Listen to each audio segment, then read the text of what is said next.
citou essa cronologia com o Nilo na Portela.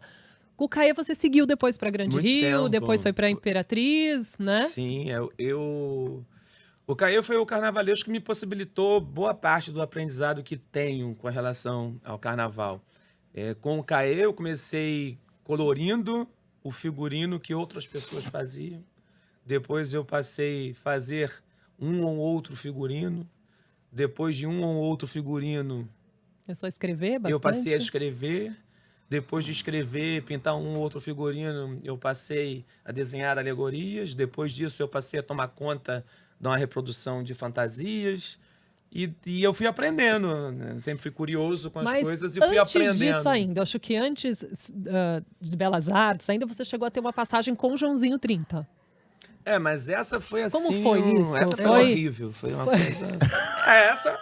porque é o seguinte, essa situação com o João, que eu nem digo que tive uma passagem com o João, porque o João ele era uma pessoa que passava longe daquilo que eu estava fazendo no barracão da Grande Rio. Uhum. Porque eu estava na Escola de Belas Artes e eu entrei na Escola de Belas Artes com 17 anos, né? Nem sei com que idade agora as pessoas entram na... É mais ou menos 18, 17. Então eu entrei na Escola de Belas Artes com 17 anos. E chega um tempo, né, que a vida que vai indo para a maturidade, né, ela também vai te cobrando determinadas posições com relação a trabalho, com relação a se sustentar e tudo mais. E a minha ideia, quando eu fiz a Escola de Belas Artes, é que eu ia ser pintor, né? Eu ia ganhar a vida pintando, eu queria fazer exposições, vender obras e tudo mais. Com essa ideia de galerias, e não tinha nada a ver com o que eu faço hoje. Embora depois o que eu faço hoje me levou a exposições e galerias. Então, são os tropeços que vão acontecendo e vão levando a gente para a gente nem imaginava. E aí, ainda na universidade, o que aconteceu foi que eu precisava trabalhar e eu vi lá oportunidades de estágio. E no mural da Escola de Belas Artes. E o que acontece é que eu vi aquilo e falei assim, poxa, eu acho que pode ser uma boa, era remunerado, né? E aí eu fui perguntar lá no departamento responsável por aquilo e fui informado que aquelas vagas, porque as pessoas têm um pouco essa ilusão, porque historicamente a Escola de Belas Artes tem uma ligação muito íntima com o desfile da escola de samba. Mas não é... A Escola de Belas Artes ela é um conjunto de possibilidades artísticas que passa pela cenografia, pela indumentária, pela pintura, pela escultura, pela gravura. E o curso que historicamente é ligado ao desfile da escola de samba é o curso de cenografia indumentária, que é esse curso que pensa a cenografia e o figurino, né? O figurino para a cena, e que acaba absorvendo boa parte do que é feito na escola de samba.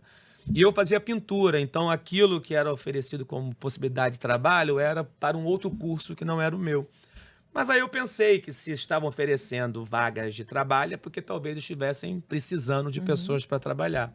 Não fui pela Escola de Belas Artes, mas fui por conta própria.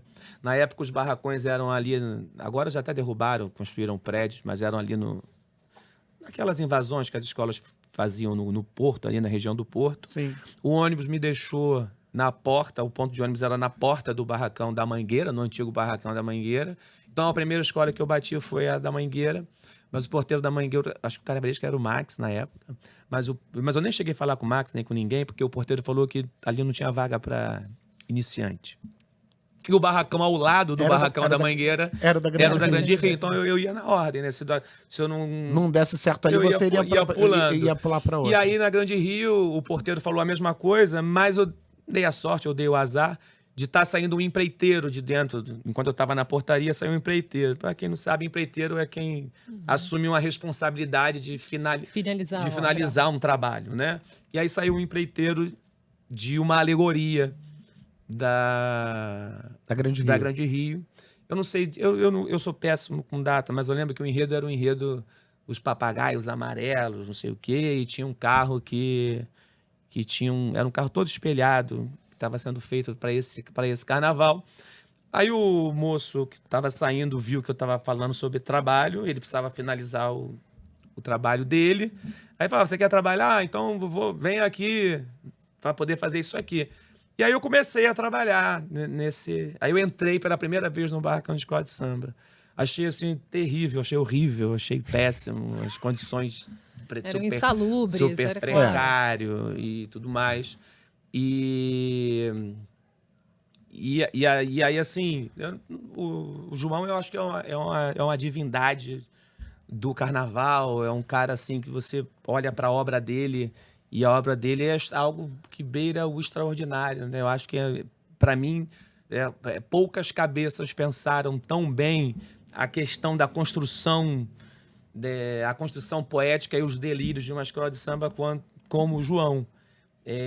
Mas ele, na época, ele já era uma pessoa do trato muito difícil, então eu vi muita grosseria, eu vi ele quebrando essa alegoria toda de espelho, então eu fiquei meio assustado. Mas quebrando como? Quebrando mesmo, dizendo que estava ruim e quebrando mesmo. Com a marreta? Com uma barra de ferro que ele pegou. Então eu achei legal, achei um clima... E essa coisa também muito autoritária, de pessoas autoritárias, e era perto do carnaval, precisava terminar. Então, uma coisa muito autoritária, assim. Sim. Não gostei, e achei que nunca mais ia voltar ali. Mas, tipo, acabei precisando trabalhar e fiquei com aquela memória que a escola de samba absorvia o trabalho que eu fazia, e aí acabei depois indo para Portela e tudo mais. E aí fui trabalhar. E aí, quando eu fui trabalhar pela segunda vez, essa já com o Caê, eu já fui trabalhar numa questão que era diferente, que era uma questão mesmo do que acho que era o que eu fazia, né? Que era o seu DNA, o que você gostava. Que era colorir, que era poder pensar uma pesquisa, que era poder escrever, né? Que era poder conceber de uma outra forma. E aí também as coisas foram acontecendo, porque eu fiquei assistente do Caê quase 10 anos. E eu era muito satisfeito com a condição de assistente. Assim, era uma coisa que eu adorava. Eu aprendi o gosto pelo que eu faço na condição de assistente. E eu não imaginava que ser carnavalesco estava bom. Se eu ficasse assistente 20 anos, eu seria assistente feliz 20 anos.